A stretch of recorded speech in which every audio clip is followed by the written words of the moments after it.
Let's begin with a very basic question, and that is, have you ever known a narcissist who has had issues with anger? It's kind of like asking, have you ever known a fish that got wet?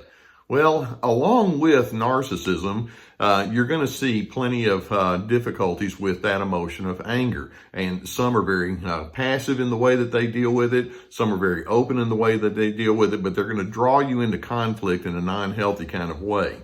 And in order for you to have a good way of responding to these individuals, you need to know what's going on in their anger style and frankly, what's going on inside of your anger style so that you don't get caught in a codependent dance that's going to take you straight down into a ditch.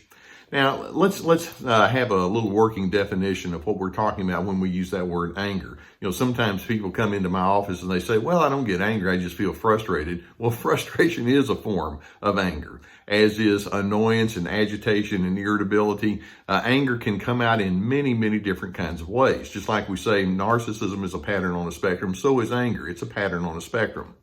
And when you're feeling angry, frustrated, tense, agitated, your emotions are tapping into your need for self-preservation. Yet typically in front of you, there's something that's not going well, or you don't really enjoy whatever is happening in front of you. So that angry individual is wanting to stand for one of three things. In anger, you're wishing to stand for your worth as a human being. That frustrated, agitated person is wanting to say something to the effect of, would you please treat me with some respect? In addition, your anger prompts you to want to stand for your legitimate needs. Would you please acknowledge my needs and work with me on that? Or in anger, you're wishing to stand for core convictions. So the angry individual is wishing to say, I have certain beliefs and I don't particularly want to back down on that. So that becomes my core definition of anger. It's your emotion of self-preservation in which you're wishing to stand for your worth, your needs, your convictions. Okay, pause right there. That's valid.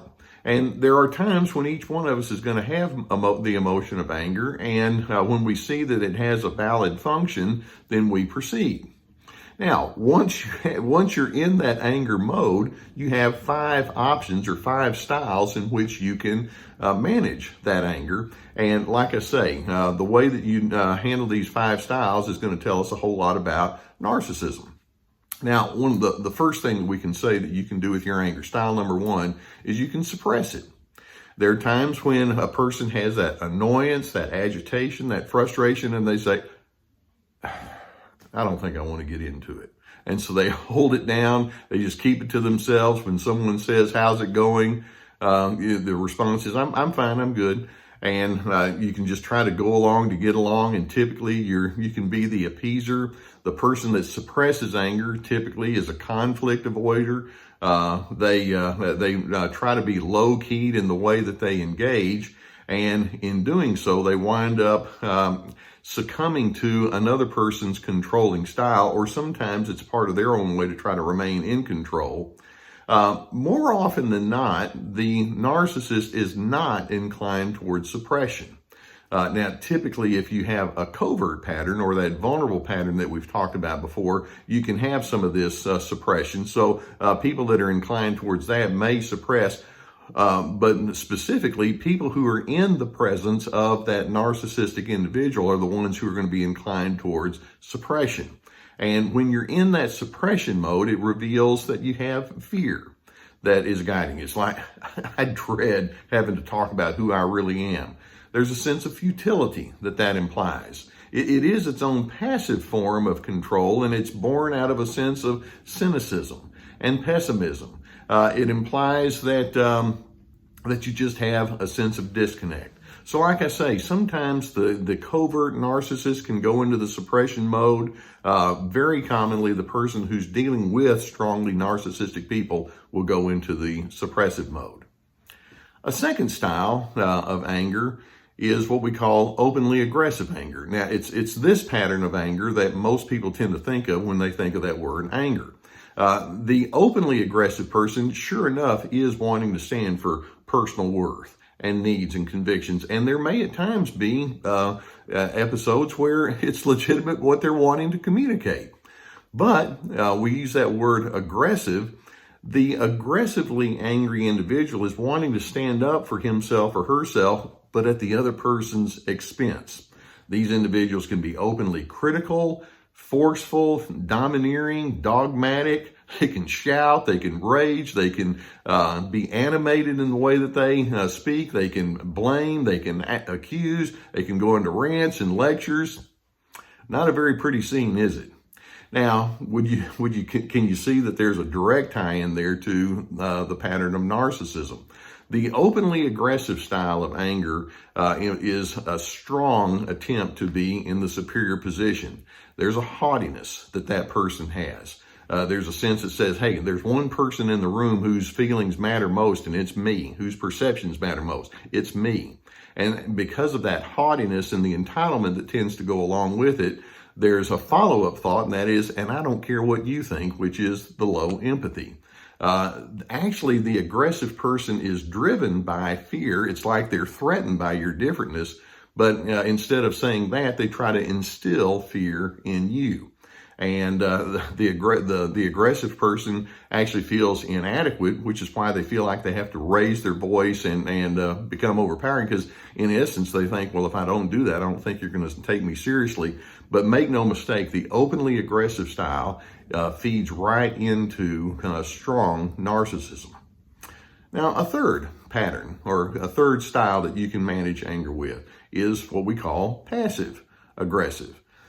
Now, if aggressive anger means that you're wishing to stand for your worth, your needs, your convictions at someone else's expense, when we put the term passive on the front of it, that means you're doing it at someone else's expense, but in a more obscure kind of way. There's an evasiveness that goes with the passive aggressive. And sometimes the strong, obnoxious kind of narcissist can go into this. Many times the covert narcissist is going to go into this pattern. In passive aggressiveness, that person may manage their anger by saying, I don't know and I don't care. Or they may tell you, I'll do things for you, and then they don't. They're not reliable. They change their mind. They procrastinate. They're constantly sabotaging things in a quiet, behind-the-scenes sort of a way. They lack any kind of vulnerability about exposing what they really think and feel. And you can see that obviously this plays heavily into narcissism. These individuals have very low levels of trust. They've decided, I'm not about to make myself vulnerable, because if I do, then that means I'm going to lose my control. And so passive aggressiveness is an attempt to stay in control in the dominant superior position with the least amount of personal vulnerability. With that openly aggressive person, you know where they stand, and sometimes you can kind of punch back at them. The passive aggressive person has decided, well, the way to win is to hold your cards close to your vest. And they have a poor ability to bond. They can be conniving. They can have that quiet sense of entitlement, and certainly they can hold on to feelings of contempt and disdain. The passive aggressive feeds heavily into the whole pattern of narcissism. A fourth option you have with anger is what we refer to as assertiveness. Now, sometimes people think that if you're assertive, that just means you can say whatever you want to say to other people, and if they don't like it, that's just their tough luck. Well, that's not assertiveness, that's aggressiveness. Assertive anger means that you are wanting to stand up for your worth, your needs, your convictions. That's legitimate. But as you do so, you also want to maintain a sense of dignity and respect toward other individuals. You want that other person to at least have the option of walking away with their dignity intact, and you want to have your dignity intact. And so assertiveness means that when you're feeling angry and annoyed, you'll know when to say no, or set stipulations, or have boundaries and live inside those boundaries. You're known as being a straightforward communicator. You're clear, you're concise, you're fair, you're firm at the same time, but there's no need to turn it into a one-up, one-down kind of communication. That doesn't sound very narcissistic, does it? Actually, assertive anger is part of a clean, healthy, even loving form of communication. Assertive people are big picture thinkers. They want to stand up for what's right, but they also want to do so with the other person's needs and their position in mind. They prioritize goodness and civility There's an element of empathy in the sense that there's the golden rule, do to others as you want them to do to you. And so there's a spirit of equality. This is a very non-narcissistic style of managing anger. And then fifth and finally, when people can get angry, the final manner that you can handle your anger is through the release of the emotion. And when I say releasing the emotion, I'm not talking about the same thing as suppression, where you're just holding it in. But at some point, you have a notion that says, I have higher priorities, patience, for example, or forgiveness, or tolerance, or accepting people for what they are, or just knowing when not to press my case. And there are times when you move on beyond whatever the situation is in front of you that's creating the agitation, and you go towards the rest of life. And these individuals, it reveals that they have realistic expectations of life and people. They're guided by wisdom. They have a mindfulness of the fact that life is not perfect, and they learn how to accept and live within that imperfection, even as they have a sense of goodness and decency. So do you see that when anger shows up, I've given you these 5 general possibilities. There's always choice involved. And with the narcissists who have to have that entitlement and that control, it's like, okay, I choose whatever allows me to be dominant. I choose whatever allows me to come down on you and make your life miserable. Healthy individuals don't need to do that. We recognize that there is conflict, and so we're going to manage it with cleanness and decency. So you can learn a whole lot about a person's inclination toward anger by watching how they manage conflict, by watching how they respond when their needs are not being met and they want to address it.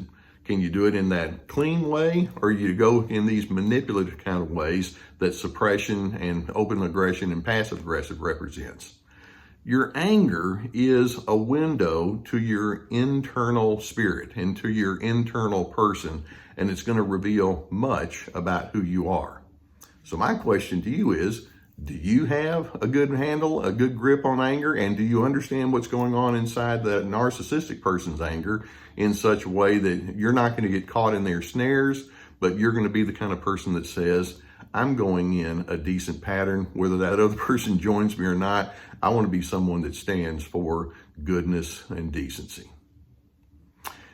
Now, I do hope that videos such as this will help stimulate your thinking so that you can be an understanding person and someone that's committed to your own personal growth, and you also know how to have those boundaries. If you've not already done so, I would encourage you to go beneath and hit that subscribe button. We'll have more videos that come your direction.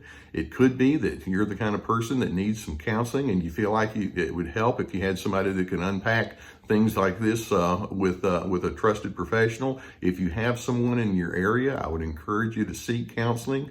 If you don't, or if you prefer online, we've vetted a group that can help you with online counseling. There's a link below for that. We have my new Free to Be course that I would encourage you to look into. And we have a link underneath for that, along with other video workshops and my books in our library.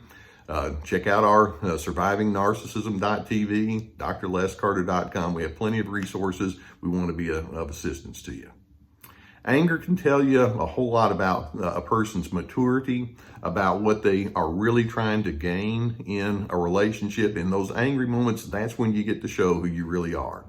And so that being the case, I hope that in your moments where there's tension and conflict, you're going to be the person that says, I stand for dignity, respect, and civility. Dr. C, that's what it's DRC. And I hope that in doing so, you can be the person that says, let's do it the mature way. I'm on Team Healthy.